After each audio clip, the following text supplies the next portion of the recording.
Hi friends, it's Julia. I'm here to share a layout for the Christie's Beautiful Life 30 Days of Sketches Round 6. Now this layout is day 13 of the series and sketch 13.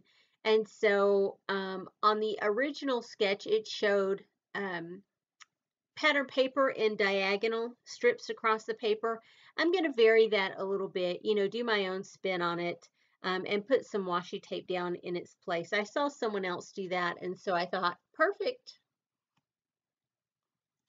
And so that's what I'm doing here. I'm going to mount my photos on some black cardstock, and then I'll get started on putting everything together. Probably the hardest part was getting the diagonal stripes of washi tape lined up. And because I overlap some of them and there's some gaps where you can see the paper through, I wanted to make sure that everything was lined up just so. I'm not usually much of one, I say I'm not much of one for a ruler, but sometimes I am. I can be a little bit neurotic about things, I think. And getting my diagonal stripes right is one of those moments.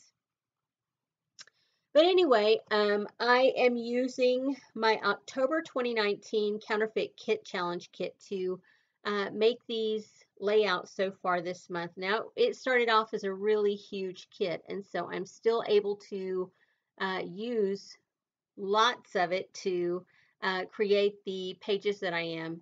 But it seems like I'm not using a ton of paper on every layout. I'll use one or two pieces, and then, yeah, that's it. Sometimes just one piece. So it's really stretching out. I mean, here I am, I'm on day 13, and I still have plenty in the kit, yeah, it's going to go on forever, I think. Maybe it'll last me the whole series, I don't know. It is a pretty large kit. Anywho, so here I am inking up the edges. For whatever reason, I decide to do this. I do it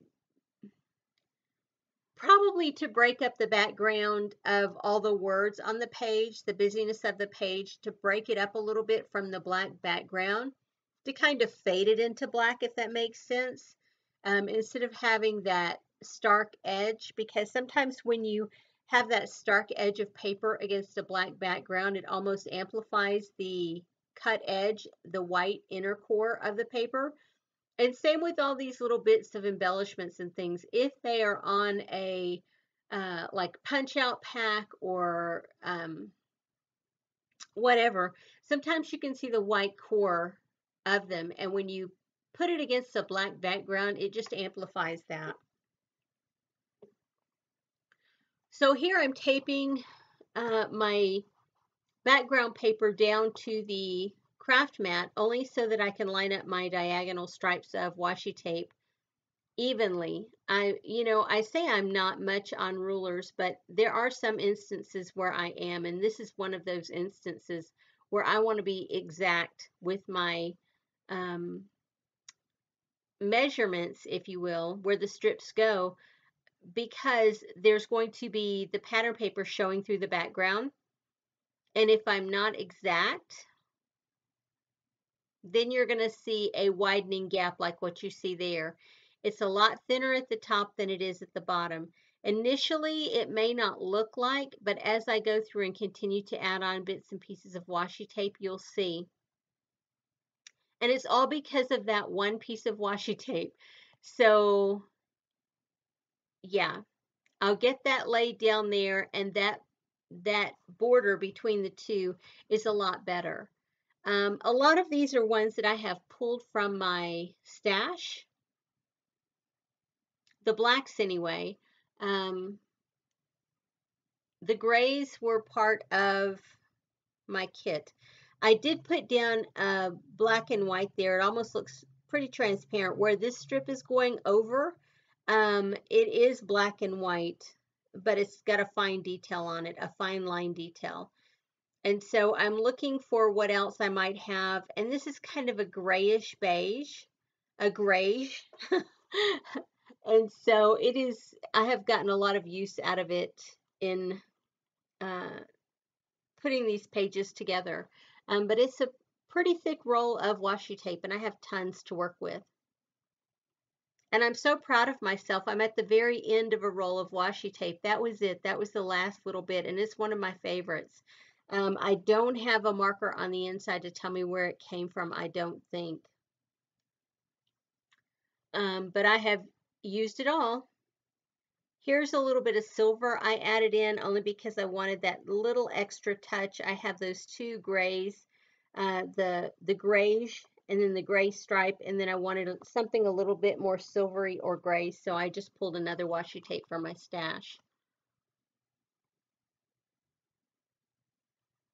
And because they are washi tapes, I want to be careful and rather than cut them all off and have them curl up on the ends, I'm just going to wrap them around the back of the page. And then once I mount this down on the black cardstock, I think everything will work out okay.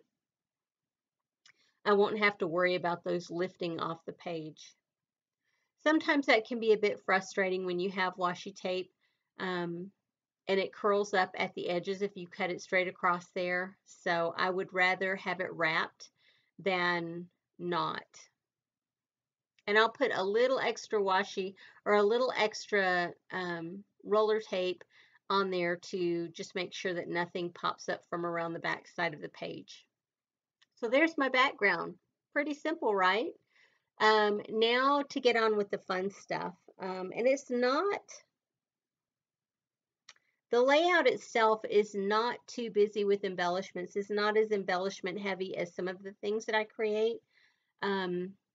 But you can see it's got a fairly long title.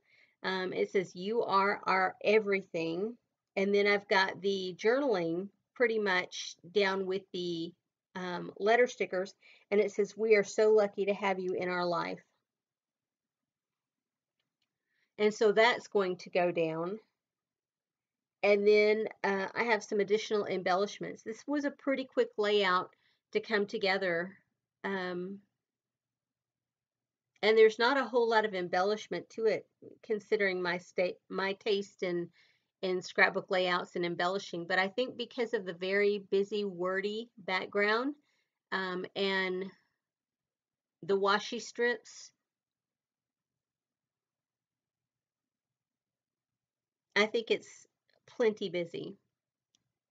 So I found that craft colored tag that says "Can't live without you," or "without," and then it's blank. And I put down just a random sticker there that says "boy."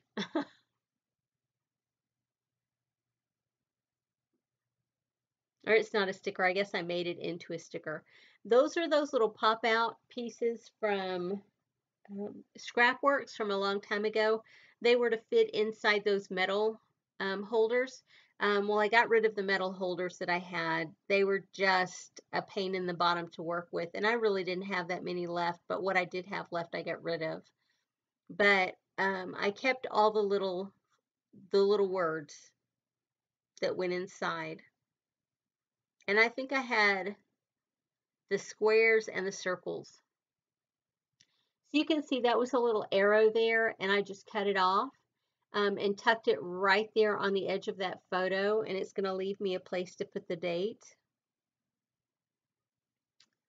And then I've put some twine, some crochet thread into the buttons that I have pulled for this layout. Now these buttons, they are Novelty Rubber Company buttons from 1918 Anchorage to 1938. Yeah.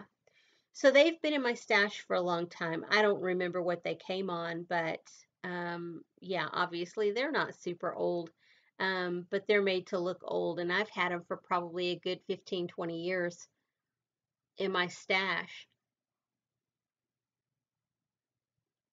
And I'm glad to be able to finally use them on a layout. And then I've got those square gray buttons that, you know, again, they've been in my stash for a long time, and it's good to get them used.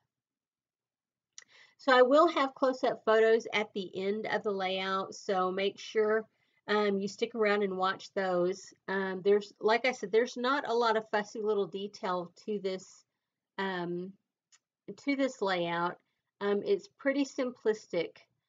There I have a bunch of little washi examples that I had pulled from my stash, so that I would know which washi tapes I was going to use on this layout. So I'm just looking through to see if there's anything else I'm going to use. And I'm going to use some of these larger enamel dots. Anyway, guys, that's it for this layout. Don't forget to stop or to stick around for the close-ups at the end. I'm just going to put the location at the top and then a little blurb about Cameron right under his photo on that little journal spot, and then the date there where I'm at now. Anyway, guys, I will see y'all on the next video. Have a great day, everyone. Bye-bye.